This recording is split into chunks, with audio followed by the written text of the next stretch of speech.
ಆಸೀನರಾಗಿರ್ತಕ್ಕಂಥ ಎಲ್ಲ ಗಣ್ಯಾತು ಗಣ್ಯರೇ, ಈ ನಾಡಿನ ದೈಹಿಕ ಶಿಕ್ಷಣ ಶಿಕ್ಷಕರ ಆರಾಧ್ಯ ದೈವ ಅಂದರೆ ಸನ್ಮಾನ್ಯ ಗೌರವಾನ್ವಿತ ಸಭಾಪತಿಗಳಾಗಿರ್ತಕ್ಕಂಥ ಶ್ರೀಯುತ ಬಸವರಾಜ್ ಹೊರಟ್ಟಿ ಸರ್ ಅವರು. ಯಾಕಂದರೆ ಉಪಕಾರ ಮಾಡಿದವರನ್ನು ಎಂದಿಗೂ ಮರೆಯಬೇಡ, ಆ ಉಪಕಾರ ಮಾಡಿದವರನ್ನ ಸದಾ ನೆನೆಸುತ್ತಿರು ಅಂತಕ್ಕಂಥ ಒಂದು ಗಾದೆ ನಮ್ಮ ದೈಹಿಕ ಶಿಕ್ಷಣ ಶಿಕ್ಷಕರ ಮನದಲ್ಲಿದೆ. ಇವತ್ತು ದೈಹಿಕ ಶಿಕ್ಷಣ ಅಂತಕ್ಕಂಥದ್ದಿದೆ ಅಂತಂದರೆ ಮೂಲ ಕಾರಣಕರ್ತರು ಶ್ರೀಯುತ ಬಸವರಾಜ್ ಹೊರಟ್ಟಿ ಸಾಹೇಬರು, ನಮ್ಮ ಗೌರವಾನ್ವಿತ ಸಭಾಪತಿಗಳು. ಮೊದಲು ನಮಗೆ ಒಂದೇ ಕೊಂಬು ಹೆಚ್ಚಾಗಿರ್ತಕ್ಕಂಥದ್ದು ಇತ್ತು. ಆದರೆ ತದನಂತರ ನಮ್ಮ ದೈಹಿಕ ಶಿಕ್ಷಣ ಶಿಕ್ಷಕರ ಬೆನ್ನೆಲುಬಾಗಿ ನಿಂತಕ್ಕಂಥ ಗಣ್ಯ ವ್ಯಕ್ತಿಗಳು ಮತ್ತೊಬ್ಬರು ಯಾರು ಅಂತಂದ್ರೆ ಶ್ರೀಯುತ UD ಖಾದರ್ ಸಾಹೇಬರು, ನನ್ನ ಸಭಾಧ್ಯಕ್ಷರು. ಯಾಕೆ ಘಂಟಾಘೋಷದಿಂದ ನಾವು ಹೇಳ್ತೀವಿ, ಯಾಕಂದ್ರೆ ಎಲ್ಲ MLC 14 ಜನ ಮೊದಲು ಹೇಳ್ತಾರೆ, ಎಲ್ಲ ಸಾಹೇಬ್ ನಮ್ಮ ದೈಹಿಕ ಶಿಕ್ಷಣ ಶಿಕ್ಷಕರಿಗೆ ಯಾರು ಸಹಕಾರ ಕೊಡ್ತಾ ಇಲ್ಲ, ಸಹಕಾರ ಕೊಡ್ತೀವಿ. ಪ್ರತಿಯೊಬ್ಬರಿಗೆ ಪ್ರತಿಯೊಂದು ವಾಟ್ಸಪ್ಪಲ್ಲಿ ನೋಡ್ತೀರಿ. ನಮ್ಮ ಭೋಜೇಗೌಡ ಸರಿಂದ 14 ಜನ MLCಗಳು ಪಕ್ಷ ಭೇದವನ್ನು ಬರೆದು ಇವತ್ತು ದೈಹಿಕ ಶಿಕ್ಷಣ ಶಿಕ್ಷಕರ ಸಮಸ್ಯೆಗಳ ಬಗ್ಗೆ 24x7 ರೀತಿಯಲ್ಲಿ ವಿಧಾನ ಪರಿಷತ್ತು, ವಿಧಾನಸಭೆ ಹೊರಗು ನಮ್ಮ ದೈಹಿಕ ಶಿಕ್ಷಣ ಶಿಕ್ಷಕರ ಅನುಕೂಲ ಮಾಡಬೇಕಂತ ನಿಟ್ಟಿನಲ್ಲಿ ಶ್ರಮಿಸಿದರ ಫಲನೆ ಇವತ್ತು ದೈಹಿಕ ಶಿಕ್ಷಣ ಶಿಕ್ಷಕರ ಕ್ರೀಡಾಕೂಟ ಜಾರಿಗೆ ತಂದಿರತಕ್ಕಂಥದ್ದು. ನಾವೆಲ್ಲರಿಗೂ ನಮ್ಮ ಎಲ್ಲ ವಿಧಾನ ಪರಿಷತ್ತಿನ ಸದಸ್ಯರು, ಭೋಜೇಗೌಡ ಸರ್ ಆಗಿರ್ಬೋದು, ನಮ್ಮ ಪುಟ್ಟಣ್ಣ ಸರ್, ವೈಎನ್ ಸರ್, ಇವತ್ತು ಮಾಜಿ ಇರ್ಬೋದು, ಯಾಕಂದ್ರೆ ಕೆಲಸ ಮಾಡಿ ನೆನೆಸ್ಕೊಳ್ಳೇಬೇಕಾಗುತ್ತೆ. ಮತ್ತೆ ನಾಗೇಶ್ ಸರ್ ಅವರು ಮಿನಿಸ್ಟರ್ ಆಗಿರ್ತಕ್ಕಂಥವ್ರು, ನಮ್ಮ ಮಧು ಬಂಗಾರಪ್ಪ ಸರ್ ಅವರು, ತಂದೆಯಂತೆ ಮಗ ಅಂತಕ್ಕಂಥ ಏನ್ ಬಂಗಾರಪ್ಪ ಸರ್ ನಾಡಿನಲ್ಲಿ ತನ್ನದೇ ಆದ ಛಾಯೆಯನ್ನು ಮೂಡಿಸಿದ್ರು. ಅದೇ ರೀತಿ ನಮ್ಮ ಶಾಲಾ ಶಿಕ್ಷಣ ಸಚಿವರು ಮಧು ಬಂಗಾರಪ್ಪ ಸರ್ ಅವರು, ಅರುಣ್ ಶಾಪೂರ್ ಸರ್ ಅವರು, ಮತ್ತೆ ನಮ್ಮ ಮರ್ತಿಪೇಗೌಡ ಸರ್, ಇವೆಲ್ಲ ಈಗಿರ್ತಕ್ಕಂಥ ಎಲ್ಲ MLC ಸರಿಂದ ಸೇರಿ ಎಲ್ಲ MLC ಒಕ್ಕರಳಿಂದ ದೈಹಿಕ ಶಿಕ್ಷಣ ಶಿಕ್ಷಕರಿಗೆ ಕ್ರೀಡಾಕೂಟದ ಅವಶ್ಯಕತೆ ಇದೆ, ಮಾಡಲೇಬೇಕು ಅಂತೇಳಿ ವಿಧಾನಸಭೆಯಲ್ಲಿ ಚರ್ಚೆ ಮಾಡಿದಾಗ ಇಬ್ರು ಮಹಾನ್ ವ್ಯಕ್ತಿಗಳ ದನಿ ತೋರಿಸಿ ಒಂದು ಸಭೆ ಮಾಡಿದಾಗ ನಮ್ಮ ಇಲಾಖೆ ಅಧಿಕಾರಿಗಳು ಮತ್ತೆ ಸಚಿವರು ಇಬ್ರು ಸಾರ ಇಲ್ಲ, ದೈಹಿಕ ಶಿಕ್ಷಣ ನಿಜವಾದ ನ್ಯಾಯಯುತವಾದಂಥ ಬೇಡಿಕೆ ನಾವು ಸ್ಪಂದನೆ ಮಾಡ್ಬೇಕಂತಕ್ಕಂತ ಹೇಳಿ 2 ವರ್ಷಗಳ ಹಿಂದೆ ದೈಹಿಕ ಶಿಕ್ಷಣ ಶಿಕ್ಷಕ ಕ್ರೀಡಾಕೂಟ ಇಲ್ಲ, ಇವ್ರು ಕ್ರೀಡಾಕೂಟ ಮಾಡ್ಬೇಕಂತೇಳಿ ಸರ್ಕಾರದ ಹಂತದಲ್ಲಿ ಅನುದಾನ ಅಂತಕ್ಕಂಥ ಬಿಡುಗ ಮಾಡಿ ಶ್ರಮಿಸಿ ಇವತ್ತು ನಮ್ಮನ್ನೆಲ್ಲರ ಮುಖದಲ್ಲಿ ಮಂದಹಾಸ ನೋಡೋದಕ್ಕೆ ಕಾರಣಕರ್ತರಂದ್ರೆ ಈ ಎಲ್ಲ ಮಹಾನ್ ವ್ಯಕ್ತಿಗಳು. ಅವರೆಲ್ಲರಿಗೂ ನನ್ನ ಹೃದಯಪೂರ್ವಕವಾಗಿ ಇಡೀ ರಾಜ್ಯದ ಸಮಸ್ತ ದೈಹಿಕ ಶಿಕ್ಷಣ ಶಿಕ್ಷಕರ ಪರವಾಗಿ ತುಂಬ ಹೃದಯ ಧನ್ಯವಾದಗಳನ್ನ ಸಲ್ಲಿಸ್ತಾ ಇದ್ದೇನೆ. ಇವತ್ತೆಲ್ಲ ಒಂದು ಕಡೆ ನಮಗೂ ನೋವಿದೆ. ಏನ್ ನೋವಿದೆ ಅಂದ್ರೆ ಈ ವೇದಿಕೆಯಲ್ಲಿ ನಮ್ಮ ಶಿಕ್ಷಣ ಸಚಿವರು ಇರಬೇಕಾಗಿತ್ತು, ಯಾಕಂದ್ರೆ ಸಹಕಾರ ಕೊಟ್ಟಿರ್ತಕ್ಕಂಥದ್ದು, ಮತ್ತೆ ನಮ್ಮ ಸಭಾಪತಿಗಳು ಸರ್ ಇರಬೇಕಾಗಿತ್ತು ಅಂತಕ್ಕಂಥದ್ದು ಎಲ್ಲರ ಒಂದು ಆಸೆ ಇತ್ತು. ಈ ನಮ್ಮ ಭೋಜೇಗೌಡ ಸರ್ ಇದ್ದಾರೆ, ಸಭಾಧ್ಯಕ್ಷರಿದ್ದಾರೆ, ಮತ್ತೆ ನಮ್ಮ MLA ಸಾಹೇಬರು ಉಮಾನಂದ ಕೋಟ್ಯಾನ್ ಸರ್ ಎಲ್ಲರೂ ಇದ್ದಾರೆ. ಅವರೊಂದು ಇಬ್ಬರು ಇದ್ದಿದ್ರೆ ನಮಗೂ ಮತ್ತೆ ನಮ್ಮ MLCಗಳು ಬಂದಿದ್ದು ಸ್ವಲ್ಪ ಚೆನ್ನಾಗಿರ್ತಾರೆ, ಎಲ್ಲರ ಒಂದು ಭಾವನೆ ಇದೆ. ಆದ್ರೆ ಕಾರಣಾಂತರದ ನಿಮ್ಗೆ ಗೊತ್ತಿದೆ ವಿಷಯ ಏನು ಮಧ್ಯಾಹ್ನ ಆಗಿದೆ ಅಂತಕ್ಕಂಥದ್ದು. ನಾಳೆ ಭೇಟಿ ಆದರೂ ಆಗಬಹುದು ನಮ್ಮನ್ನ ಶಿಕ್ಷಣ ಸಚಿವರು ಮತ್ತು ಸಭಾಪತಿಗಳು ಅಂತಕ್ಕಂಥ ಆಶಾ ಭಾವನೆ ಅಂತಕ್ಕಂಥದ್ದಿದೆ.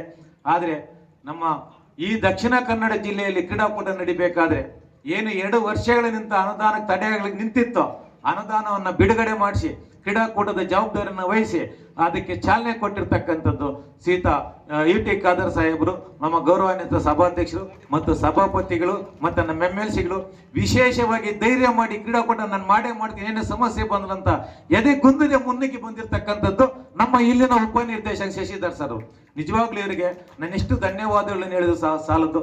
ಅವರಿಗೆ ಮತ್ತೊಮ್ಮೆ ನಾನು ತುಂಬ ಧನ್ಯವಾದವನ್ನು ತಿಳಿಸ್ತಾ ಇದ್ದೀನಿ ಸರ್. ಇದು ದಕ್ಷಿಣ ಕನ್ನಡ ಜಿಲ್ಲೆ ತುಳುನಾಡು, ಪವಿತ್ರವಾದಂತ ಒಂದು ಪ್ರದೇಶ. ಒಂದು ಕಡೆ ಧರ್ಮಸ್ಥಳ ಇರ್ತಕ್ಕಂಥ ಮಂಜುನಾಥ ಸ್ವಾಮಿ ಇರ್ತಕ್ಕಂಥದ್ದು ಒಂದು ಕಡೆ, ಇನ್ನೊಂದು ಪವಿತ್ರವಾದ ದರ್ಗಾ ಇರ್ತಕ್ಕಂಥದ್ದು ಒಂದು ಕಡೆ, ಇನ್ನೊಂದು ಕಡೆ ಶ್ರೀಕೃಷ್ಣ ಇರ್ತಕ್ಕಂಥ ನಾಡು.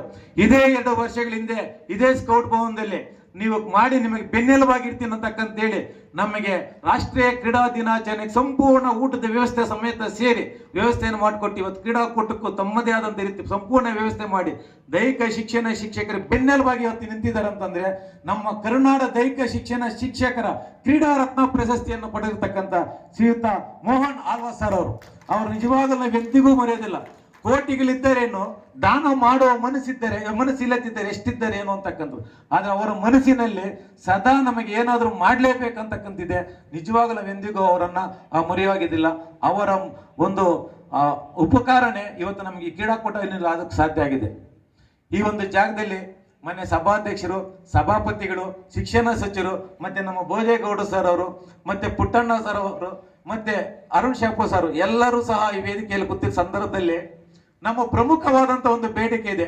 ಸಾಹೇಬ್ರು ಅದನ್ನೇ ಬಾಯಿ ಬಿಟ್ಟು ಹೇಳಿಲ್ಲ, ನಾನು ಆಮೇಲೆ ಮಾತಾಡ್ತೀನಿ ಅಂದ್ರೆ ಗೌರವನೀಯ ಸಭಾಧ್ಯಕ್ಷರು. ಆದ್ರೆ ಈ ವೇದಿಕೆಯಲ್ಲಿ ನಾನು ಒಬ್ಬ ಅಧ್ಯಕ್ಷನಾಗಿ ನನ್ನ ಶಿಕ್ಷಕರ ಸಮಸ್ಯೆಯನ್ನ ನಾನು ಅವ್ರ ಹತ್ರ ಹಂಚ್ಕೊಳ್ಳೇಬೇಕಾಗಿದೆ ಸರ್. ಸರ್ ಸುಮಾರು 17 ವರ್ಷ ಆಗಿದೆ ಸರ್ ಇದೇ ವೇದಿಕೆ ಇದರಲ್ಲಿ ಮಾನ್ಯ ಶಿಕ್ಷಣ ಸಚಿವರು ನನಗೆ ಸ್ವಲ್ಪ ದಿವಸ ಟೈಮ್ ಕೊಡಿ, ನಿಮ್ಮ ಬೇಡಿಕೆಯನ್ನ ಕೊಡ್ತೀನಿ ಅಂತಕ್ಕಂಥ ಮಾತನ್ನು ಕೊಟ್ಟಿದ್ರು ಇಲ್ಲಿ. ಅದೇ ಪ್ರಕಾರವಾಗಿ ನೀವು ಸಭಾಪತಿಗಳು ಸೇರಿ ಮಾನ್ಯ ಶಿಕ್ಷಣ ಸಚಿವರು ಸಭೆ ಅಂತಕ್ಕಂಥದ್ದು ಸೆಪ್ಟೆಂಬರ್ 20ನೇ ತಾರೀಕು ವಿಧಾನಸಭೆ ಸೌಧದಲ್ಲಿ ಸಭೆ ಅಂತಕ್ಕಂಥದ್ದಾಯ್ತು. ಸಭೆಯಲ್ಲಿ ಮಾನ್ಯ ಆಯುಕ್ತರು ಎಲ್ಲರೂ ಸಹ ಮಾತಾಡಿದ ಸಂದರ್ಭದಲ್ಲಿ ತಾವು ಸ್ಪಷ್ಟೀಕರಣ ಕೊಟ್ಟಾಗ ದೈಹಿಕ ಶಿಕ್ಷಣ ಶಿಕ್ಷಕರ ಬೇಡಿಕೆ ಇದು ಈಗಾಗಲೇ ಕ್ಯಾಬಿನೆಟ್ ಆಗಿದೆ, ಎಲ್ಲ ಇದು ಆದೇಶ ಮಾಡಲೇಬೇಕಂತ ಸಂದರ್ಭದಲ್ಲಿ ಮಾನ್ಯ ಶಿಕ್ಷಣ ಸಚಿವರು 15 ದಿವಸಗಳ ಕಾಲ ಸಮಯಾವಕಾಶ ತಗೊಂಡು ಮಾನ್ಯ ಆಯುಕ್ತರಿಗೆ ಮತ್ತು ಪ್ರಧಾನ ಕಾರ್ಯದರ್ಶಿ ಇದರ ಒಂದು ಸಿದ್ಧ ಮಾಡಿಸ್ಕೊಂಡು ಬನ್ನಿ, ನಿಮ್ಗೆ ಯಾಕಂತ ಹೇಳಿದಾಗ ತಾವೇ ನಿಗದಿಪಡಿಸ ಸರ್, ಟೈಮ್ ಕೊಡೋಕ್ಕಾಗೋದಿಲ್ಲ, ಸಮಯನ ಬಹಳ ಬೇಗ ಮಾಡ್ಬೇಕಂತ ಸಂದರ್ಭದಲ್ಲಿ 15 ದಿವಸ ಕಾಲ ಕೊಟ್ಟು ಕಾರಣ ಅಂತ ಸರ್ ಅದಕ್ಕೆ ಮೊನ್ನೆ ಆಯುಕ್ತರು ಮತ್ತು ಪ್ರಧಾನ ಕಾರ್ಯದರ್ಶಿಗಳು ಬದಲಾವಣೆ ಆಗಿದ್ದು ಈಗ ಸುಮಾರು 1 ವರ್ಷ ಆಗಿದೆ. ಅದ್ರ ಮಧ್ಯದಲ್ಲಿ ತಾವು ಸುಮಾರು ಸತಿ ಪತ್ರವನ್ನು ಹಾಕಿದ್ರೆ, ದೂರವಾಣಿ ಕರೆಯಲು ಸಹ ಮಾತಾಡಿದಿರ. ಇದಕ್ಕೆ ಮುಂಚೆ ಮೊನ್ನೆ ಸಭಾಪತಿಗಳು ಸಹ 2 ಸಭೆಯನ್ನು ಮಾಡಿದಾಗ ಈಗ ನಮ್ಮ ಮೊನ್ನೆ ಪ್ರಧಾನ ಕಾರ್ಯದರ್ಶಿಗಳು 1 ತಿಂಗಳ ಸಮಯಾವಕಾಶ ತಗೊಂಡು 3 ತಿಂಗಳಾಗಿದೆ. ಎಲ್ಲವೂ ಒಂದು ಹಂತಕ್ಕೆ ಬಂದಿದೆ ಸರ್. ನಮ್ಮ ಶಾಸಕರು ತಾವು ಸಭಾಪತಿಗಳು ಮನಸ್ಸು ಮಾಡಿದ್ರೆ ನಮ್ಗೆ 15 ದಿವಸದಲ್ಲಿ ಈ ದೈಹಿಕ ಶಿಕ್ಷಣ ಶಿಕ್ಷಕರ 17 ವರ್ಷಗಳ ಒಂದು ನೋವನ್ನ ಈಡೇರಿಸ್ತಕ್ಕಂಥ ಶಕ್ತಿ ತಮ್ಮ ಎಲ್ಲರಿಗಿದೆ. ದಯವಿಟ್ಟು ತಾವೆಲ್ಲರೂ ಈ ವೇದಿಕೆಯಲ್ಲಿ ನಮ್ಗೊಂದು ದಿನಾಂಕವನ್ನ, ಈ ದಿನಾಂಕದೊಳಗೆ ನಿಮ್ಮ ಸಮಸ್ಯೆಯನ್ನು ಬಗೆಹರಿಸ್ತೀವಿ ಅಂತಕ್ಕಂಥ ಒಂದು ಖುಷಿಯನ್ನು ಈ ವೇದಿಕೆಯಲ್ಲಿ ಕೊಡಬೇಕು ತಾವು ಅಂತಕ್ಕಂಥ ನಾನು ಈ ಸಂದರ್ಭದಲ್ಲಿ ತಮ್ಮಲ್ಲಿ ಮನವಿ ಮಾಡ್ಕೊಳ್ತಾ ಇದ್ದೇನೆ ಸರ್. ವೇದಿಕೆ ಪರವಾಗಿ ಜೋರು ಚಪ್ಪಾಳೆ ಬರೀ ಎಲ್ಲ ದೈಹಿಕ ಶಿಕ್ಷಣ ಶಿಕ್ಷಕರಲ್ಲಿ. ಈ ಬಾರಿ ನಮ್ಮ ಸಮಸ್ಯೆ ಬಗೆಹರಿದಿಲ್ಲ ಅಂತಂದ್ರೆ ಇಂಥ ಘಟಾನುಘಟಿಗಳಿದ್ದೆ ನಮ್ಮ ಸಮಸ್ಯೆ ಇಂದಿಗೂ ನಮ್ಮ ಸಮಸ್ಯೆ ಬಗೆಹರಿದಿಲ್ಲ. ನಮ್ಮ ನೋವನ್ನು ದಯವಿಟ್ಟು ನಿಮ್ಗೆ ಅರ್ಥ ಆಗಿದೆ, ಆ ನೋವನ್ನ ಬಗೆಹರಿಸ್ಕೊಡಿ ಅಂತಕ್ಕಂಥ ತಮ್ಮಲ್ಲಿ ಮನವಿ ಮಾಡ್ಕೊಳ್ತಾ ಇದ್ದೇನೆ ಸರ್. ಇನ್ನು ಮುಖ್ಯವಾಗಿ ರಾಜ್ಯ ದೈಹಿಕ ಶಿಕ್ಷಣ ಶಿಕ್ಷಕರ ಪ್ರಮುಖವಾಗಿ 4 ಸಮಸ್ಯೆಗಳಿವೆ ಸರ್. ಆ ಮನವಿಯನ್ನ ಯಾಕಂದ್ರೆ ಈಗಾಗಲೇ ನಮ್ಮ ಭೋಜೇಗೌಡ ಸರ್ ಲಾಸ್ಟ್ ವಿಧಾನ ಪರಿಷತ್ನ ಸಹ ಬಹಳ ಪ್ರಶ್ನಾವಳಿಗಳನ್ನ ಹಾಕಿ ಚರ್ಚೆ ಮಾಡಿ ಸರ್ಕಾರನ ಒಪ್ಪಿಸೋ ರೀತಿಯಲ್ಲಿ ವಿಧಾನ ಪರಿಷತ್ ಚರ್ಚೆ ಮಾಡಿ ಒಂದು ಹಂತಕ್ಕೆ ತರಿಸಿದ್ದಾರೆ, ಒಪ್ಪಿದೆ. ಆ ಒಂದು ಸಮಸ್ಯೆ ಅಂದ್ರೆ ಈ ರಾಜ್ಯದಲ್ಲಿ ಯಾರಿಗಾದ್ರೂ ಬಡ್ತಿ ಇಲ್ಲದೆ ನಿವೃತ್ತಿ ಆಗ್ತಕ್ಕಂಥ ನತದೃಷ್ಟಿ ಇದ್ರೆ ಅದು ನಮ್ಮ ಪ್ರಾಥಮಿಕ ಶಾಲಾ ದೈಹಿಕ ಶಿಕ್ಷಣ ಶಿಕ್ಷಕರು. ಪ್ರೌಢಶಾಲೆಗೆ ಅದು ಟೀಪವಾಗಿ ಭರ್ತಿ ಮಾಡ್ತಾರೆ. ಪ್ರಾಥಮಿಕ ಶಾಲೆ ದೈಹಿಕ ಶಿಕ್ಷಣ ಶಿಕ್ಷಕರಾಗಿ ಸೇರಿದ ಮೇಲೆ 40 ವರ್ಷ 35 ವರ್ಷ ದೈಹಿಕ ಶಿಕ್ಷಣ ಶಿಕ್ಷಕರಾಗಿ ನಿವೃತ್ತಿ ಆಗಬೇಕು. ಅದಕ್ಕಾಗಿ ಸರ್ಕಾರದಲ್ಲಿ ಒಂದು ಅವಕಾಶ ಇದೆ ಸರ್. ಈಗಾಗಲೇ ಟಿಪಿ ಹೋಗಲಿ ಹೆಚ್ಚು ಕಾರ್ಯಭಾರ ಇದೆ ಇಲಾಖೆಯಲ್ಲಿ, ಯಾವುದೇ ಹಣಕಾಸಿನ ಒಂದು ಸಮಸ್ಯೆ ಬರೋದಿಲ್ಲ. BO ಆಫೀಸ್ಗಳಲ್ಲಿ ಶಿಕ್ಷಣ ಸಂಯೋಜಕರಾಗಿ ಅಥವಾ ಅಸ್ಟಿನ್ ಟಿಪಿ ಆಗಿ ಒಂದು ಹುದ್ದೆಯನ್ನು ಸೃಜನೆ ಮಾಡಿ ಆ ತಾಲೂಕಲ್ಲಿರ್ತಕ್ಕಂಥ ಸೀನಿಯರ್ಗೆ ಒಂದು ಮುಂಬಡ್ತಿ ಕೊಡ್ರೆ ಜೀವಮಾನದಲ್ಲಿ ನಿಮ್ಮಿಂದ ಒಂದು ಮುಂಬಡ್ತಿ ಸಿಗ್ತಕ್ಕಂಥ ಸಂತೋಷದಿಂದ ನಿವೃತ್ತಿ ಅಂತಕ್ಕಂಥ ಆಗ್ತಾರೆ. ಅದರಿಂದ ಪ್ರಾಥಮಿಕ ಶಾಲೆಯಲ್ಲಿರ್ತಕ್ಕಂಥ ದೈಹಿಕ ಶಿಕ್ಷಣ ಶಿಕ್ಷಕರಿಗೆ BO ಕಚೇರಿಗೆ ಒಂದು ಅಸ್ಟಿನ್ ಟಿಪಿ ಆಗಿ ಮುಂಬಡ್ತಿ ಕೊಡ್ತಕ್ಕಂಥ ಒಂದು ಆದೇಶ ಆಗಬೇಕು. ಎರಡನೇದಾಗಿ ಈಗಾಗಲೇ ತಾವೆಲ್ಲರೂ ಮೊನ್ನೆ ಶಿಕ್ಷಣ ಸಚಿವರು ಸಹ ಹೇಳಿದ್ರು ಆರ್ಥಿಕ ಇಲಾಖೆಗೆ, ಯಾಕೆ ಇನ್ನೂ ನೀವು ಮಾಡಿಲ್ಲ, ಇನ್ನು ಸರ್ಕಾರ ಒಪ್ಪಿದ್ರು ನೀವು ಯಾಕೆ ಮಾಡಿಲ್ಲ ಅಂತಕ್ಕಂಥದ್ದು. ಪದವಿ ಪೂರ್ವ ಕಾಲೇಜಲ್ಲಿ 120 ಜನಕ್ಕೆ ಒಬ್ಬ ದೈಹಿಕ ಉಪಶಾಸಕರನ್ನು ನೀಡಬೇಕಂತಕ್ಕಂಥ ಸರ್ಕಾರ ಆದೇಶ ಇದೆ. ಆದ್ರೆ ನಮ್ಮ ಆರ್ಥಿಕ ಇಲಾಖೆಯಿಂದ ಇಲ್ಲಿ ತನಕ ಯಾವುದೇ ಆದೇಶನ ಪಾಲನೆ ಮಾಡೋ ಹುದ್ದೆಗಳು ಸೃಜನೆ ಆಗ್ತಾ ಇಲ್ಲ. ಇವತ್ತು ರಾಜ್ಯದಲ್ಲಿ ಸುಮಾರು ಬಡ ಮಕ್ಕಳು ಇದರಿಂದ ಅನ್ಯಾಯ ಆಗ್ತಾ ಇದೆ. ಯಾಕಂದ್ರೆ ಪ್ರಾಥಮಿಕ ಶಾಲೆಯಲ್ಲಿ ದೈಹಿಕ ಶಿಕ್ಷಣ ಶಿಕ್ಷಕರಿದ್ದಾರೆ, ಪ್ರೌಢಶಾಲೆಯಲ್ಲಿದ್ದಾರೆ, ಪದವಿ ಕಾಲೇಜುಗಳಲ್ಲಿದ್ದಾರೆ. ಅದು ಪದವಿ ಪೂರ್ವ ಕಾಲೇಜಲ್ಲಿ ಆ ಏಜಿನಲ್ಲಿ ಬೇಕಾಗಿರ್ತಕ್ಕಂಥ ದೈಹಿಕ ಶಿಕ್ಷಣ, ಮಕ್ಕಳ ಬೆಳವಣಿಗೆ, ಅವರ ಶಿಸ್ತು ಬೇಕಾಗಿರ್ತಕ್ಕಂಥ ಸಂದರ್ಭ ಆ ಸಂದರ್ಭದಲ್ಲಿ ಮಕ್ಕಳು ದೈಹಿಕ ಶಿಕ್ಷಣ ಇಲ್ಲದೆ ಬೇರೆ ಬೇರೆ ಅಭ್ಯಾಸಗಳ ಮಕ್ಕಳು ಬರೆಯಂತಕ್ಕಂಥ ಒಂದು ಕಡೆ ಆದ್ರೆ PU ಕಾಲೇಜಿನಲ್ಲಿ ಓದಿರ್ತಕ್ಕಂಥ ಮಕ್ಕಳಿಗೆ ಮೆಡಿಕಲ್ ಆಗಲಿ ಇಂಜಿನಿಯರಿಂಗ್ ಆಗಲಿ ನೇಮಕಾತಿ ಆಗ ಸಂದರ್ಭದಲ್ಲಿ ಕ್ರೀಡಾ ಕೋಟಾದಲ್ಲಿ ನಿಗದಿಯಾದಂಥ ಸೀಟ್ಗಳಿದೆ. ಆ ಸೀಟ್ಗಳು ಇವತ್ತು ಖಾಸಗಿ ವ್ಯಕ್ತಿ ಶಾಲೆಗಳಲ್ಲಿ ಉತ್ತಮವಾದಂಥ ದೈಹಿಕ ಶಿಕ್ಷಣ ಇಟ್ಕೊಂಡಿದ್ದ ಅಲ್ಲಿ ಕೋಟ್ಯಾಂತರ ರೂಪಾಯಿ ಲಕ್ಷಾಂತರ ರೂಪಾಯಿ ಇರ್ತಕ್ಕಂಥ ಶ್ರೀಮಂತರ ಮಕ್ಕಳಲ್ಲಿ ಓದ್ತಾ ಇರೋದ್ರಿಂದ ಆ ಮಕ್ಕಳು ಪಾಲಾಗ್ತಾ ಇದೆ ಹೊರತು ಬಡವರಿಗೆ ಸರ್ಕಾರಿ ಶಾಲೆಗಳು ಓದ್ತಾ ಬಡವ್ರ ಮಕ್ಕಳು ಪಾಲಾಗ್ತಾ ಇಲ್ಲ. ಆ ಮಕ್ಕಳು ಅನ್ಯಾಯ ಆಗ್ತಾ ಇದೆ. ದಯವಿಟ್ಟು ಒಂದೇ ಸತಿ 700 ಹುದ್ದೆ ಸೃಜನೆ ಆಗದ ಚಿಂತೆ ಇಲ್ಲ, ವರ್ಷಕ್ಕೆ 200 ಹುದ್ದೆ ಸೃಜನೆ ಮಾಡಿ, ನೇಮಕಾತಿ ಆಗದ ಚಿಂತೆ ಇಲ್ಲ, ಪ್ರಮೋಷನ್ ರೀತಿಯಲ್ಲಾದ್ರೂ ಕೊಟ್ಟು ಇಲಾಖೆಗೆ ಯಾವುದೇ ರೀತಿಯಂತ ಆರ್ಥಿಕ ಹೊರೆ ಅಂತಕ್ಕಂದಿರೋದಿಲ್ಲ. ಅದರಿಂದ ಅದನ್ನ ಒಂದು ವ್ಯವಸ್ಥೆಯನ್ನು ಮಾಡಿಕೊಡ್ಬೇಕು. ಮೂರನೇದಾಗಿ ಇವತ್ತು ರಾಜ್ಯದಲ್ಲಿ ಸುಮಾರು ಜನ ನಿರುದ್ಯೋಗಿಗಳು ಅನೇಕ ಬಾರಿ ಸ್ಟ್ರೈಕ್ಗಳನ್ನು ಮಾಡಿದ್ರು. ನಮ್ಮ ಇಲಾಖೆ ಸರ್ಕಾರ ಎಲ್ಲವೂ ನೇಮಕಾತಿ ಮಾಡ್ತೀವಿ ಅಂತಕ್ಕಂಥ ಭರವಸೆ ಕೊಟ್ಟರು. ಆ ಭರವಸೆ ಪ್ರಕಾರ ಸರ್ಕಾರ ಭರವಸೆ ನೀರೇರಿಸಿದೆ. ಆದ್ರೆ 50% ಅಷ್ಟೇ ಈಡೇರಿಸಿದೆ. ಇವತ್ತು ನೇಮಕಾತಿಯಲ್ಲಿ ಆರ್ಥಿಕ ಇಲಾಖೆಯಲ್ಲಿ ಪ್ರಾಥಮಿಕ ಶಾಲೆಗೆ 380 ದೈಹಿಕ ಶಿಕ್ಷಣ ಶಿಕ್ಷಕರ ಹುದ್ದೆಗಳನ್ನ ಪ್ರೌಢಶಾಲೆಗೆ 240 ದೈಹಿಕ ಶಿಕ್ಷಣ ಶಿಕ್ಷಕರ ಹುದ್ದೆಗೆ ಆರ್ಥಿಕ ಇಲಾಖೆ ಅನುಮೋದನೆ ಕೊಟ್ಟು 1 ವರ್ಷ ಆಗಿ ಒಳ ಮೀಸಲಾತಿ ವಿಳಂಬ ಆಗಿದೆ ಸರ್. ಇವತ್ತು ಪ್ರಾಥಮಿಕ ಶಾಲೆಯಲ್ಲಿ 3,000 ಹುದ್ದೆಗಳು ಖಾಲಿ ಇದೆ. ಪ್ರೌಢಶಾಲೆಯಲ್ಲಿ ಸಹ 2,800 ಹುದ್ದೆಗಳು ಖಾಲಿ ಇದೆ. ಕನಿಷ್ಠ 50% ಹುದ್ದೆಗಳಾದ್ರೂ ನೇಮಕಾತಿ ಆದ್ರೆ ನಾವು ಮಕ್ಕಳು ಕಲಿಸೋದ್ರ ಜೊತೆಗೆ ಕ್ರೀಡಾಕೂಟಗಳು ಯಶಸ್ವಿಯಾಗಿ ಮಾಡೋದಕ್ಕೆ ಮತ್ತು ಒಂದು ಅಷ್ಟು ಕುಟುಂಬಗಳನ್ನ ಜೀವನ ಮಾಡೋಕೆ ಸಾಧ್ಯ ಆಗುತ್ತೆ. ಎಷ್ಟೋ ಭಾಗ್ಯಗಳು ಇವತ್ತು ಕೊಟ್ಟಿರೋ ಅನೇಕ ಬಡ ಕುಟುಂಬಗಳು ಇವತ್ತು ಜೀವಂತ ನಡೀತಾ ಇದೆ. ಇದೊಂದು ಭಾಗ್ಯವನ್ನ ತಮ್ಮ ಸರ್ಕಾರದಿಂದ ಕೊಡ್ತಕ್ಕಂಥ ರೀತಿ ಮಾಡಿಕೊಡ್ಬೇಕಂತಕ್ಕಂಥ ಮನವಿಯನ್ನು ಮಾಡ್ತಾ, ವಿಶೇಷವಾಗಿ ದೈಹಿಕ ಶಿಕ್ಷಣ ವಿಭಾಗದಲ್ಲಿ ಅನೇಕ ಕ್ರೀಡಾಕೂಟ ಯೋಗ ಇದೆ, ಕ್ರೀಡೆಗಳಿದೆ, ಮತ್ತೆ ಕಿಟ್ ಇಂಡಿಯಾ ಇದೆ, ಫಿಟ್ ಇಂಡಿಯಾ ಇದೆ, ಸುಮಾರು ಯೋಗ ರಾಷ್ಟ್ರೀಯ ಎಲ್ಲವೂ ಇದೆ. ಇದರಲ್ಲಿ ಸುಮಾರು ಇದನ್ನು ನಿರ್ವಹಿಸಬೇಕಾದ್ರೆ ತುಂಬಾ ಕಷ್ಟ. ಅದಕ್ಕೆ ಈಗಾಗಲೇ ಸುಮಾರು ಇಲಾಖೆಗಳ ನಿರ್ದೇಶನಾಲಯ ಇದೆ. ಪ್ರೊಫೆಸರ್ ವೈದ್ಯನಾಥನ್ ವರದಿಯಲ್ಲಿ ಸಹ ದೈಹಿಕ ಶಿಕ್ಷಣ ಶಿಕ್ಷಕರ ನಿರ್ದೇಶನಾಲಯನ ಸ್ಥಾಪನೆ ಮಾಡ್ಬೇಕಂತಕ್ಕಂತಿದೆ. ಸರ್ಕಾರ ಒಪ್ಪಿದೆ. ದೈಹಿಕ ಶಿಕ್ಷಣ ಪ್ರತ್ಯೇಕವಾದಂತ ಒಂದು ನಿರ್ದೇಶನಾಲಯವನ್ನ ಸ್ಥಾಪನೆ ಮಾಡಿಕೊಡ್ಬೇಕು. ಇದರಿಂದ ಸರ್ಕಾರಕ್ಕೆ ಯಾವುದೇ ರೀತಿಯಾದಂತಹ ಆರ್ಥಿಕ ಹೊರೆ ಅಂತಕ್ಕಂಥ ಬರೋದಿಲ್ಲ. ನೀವು ಈ ವ್ಯವಸ್ಥೆ ಮಾಡಿಕೊಟ್ರೆ ಈ ರಾಜ್ಯದ ಎಲ್ಲಾ ದೈಹಿಕ ಶಿಕ್ಷಣ ಶಿಕ್ಷಕರು ನೆಮ್ಮದಿಯಿಂದ ಆಗ್ತಾರೆ, ಒಂದು ಕೆಲಸ ಮಾಡೋಕೆ ಸಾಧ್ಯ ಆಗುತ್ತೆ. ಈಗಾಗಲೇ ತಾವು ಅನೇಕ ನಮಗೆ ಕೊಡುಗೆಗಳನ್ನು ಕೊಟ್ಟಿದ್ದೀರಿ. ಸುಮಾರು ಸತಿ ನೇಮಕಾತಿ ಇಲ್ದಾಗ ನೇಮಕಾತಿ ಕೊಟ್ಟಿದ್ದೀರಿ, ಪ್ರಮೋಷನ್ ಇಲ್ದಾಗ ಪ್ರಮೋಷನ್ ಕೊಡಿಸಿದ್ದೀರಿ. 5 ವರ್ಷ ಪ್ರಮೋಷನ್ ಸಂದರ್ಭದಲ್ಲಿ ನಮ್ಮ MLC ನೀವೆಲ್ಲ ಗಲಾಟೆ ಮಾಡಿ ಪ್ರಮೋಷನ್ ಕೊಡಿಸಿದ್ದೀರಿ. ಈಗ ಏನು 1.5 ವರ್ಷದಿಂದ ಪ್ರಮೋಷನ್ ನಿಂತಿದ್ದ TP ಅದು ಈಗಾಗಲೇ ಕಮಿಷನರ್ ಸರ್ ಮಾತಾಡಿ ಪ್ರಮೋಷನ್ ಪ್ರೋಸೆಸ್ ಸ್ಟಾರ್ಟ್ ಆಗಿದೆ.